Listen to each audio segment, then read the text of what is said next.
அப்ப சொர்க்கமா நரகமா நிலையானது. இது நரகம்ங்கிறது அழிவுக்கு மேல் அழிவு, மீள முடியாது. சொர்க்கங்கிறது சுகத்து மேல் சுகம், அது நிரந்தரமானது. எது வேணும்? அப்ப என்ன சொல்லி வச்சிருக்காங்க? லேச சொல்லி வச்சுட்டாங்க. நீங்க சொர்க்கம் போனா ஒன்றும் இல்லைங்க, களிமா மட்டும் சொல்லிருங்க. இப்படி சில பேர் பார்த்தீங்கன்னா அந்த மௌத்தா போன இறக்க போன சக்கரத்தால் இருப்பாங்க, தொண்டை இழுத்துக்கிட்டே இருக்கும். அப்போ சொல்லி கொடுப்பாங்க களிமாவை. களிமா சொல்லுங்க, லாயிலா சொல்லுங்க, முகமது ரசூலா சொல்லுங்க, சொர்க்கம் போயிடலாம். அவ்வளோ லேசா இருக்கா சொர்க்கம்னா?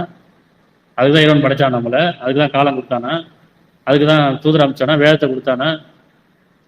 லேசா சொல்லியிருக்காங்களே எல்லாருமே. ஒரே ஒரு வார்த்தை, நீங்க லாயிலா இல்லைலாம் சொல்லியிருக்காப்பா, நீங்க சொர்க்கம் சொல்லிடலாம்ல. எதுக்கு இறைவன் வந்து மனிதனை படைத்து அவனுக்கு காலத்தையும் கொடுத்து நேரத்தையும் விதிச்சு நன்மை தீமை கொடுத்து ஆன்மாவையும் கொடுத்து அதுக்கப்புறம் அது நினைவூட்டத்துக்காக வேதத்தையும் கொடுத்து அதுக்கு தூதரையும் அனுப்பி, எதுக்கு இவ்வளவு? இப்போ எவ்வளோ லேசாக சொல்லிட்டு போகிறாங்க பாருங்க. இப்போ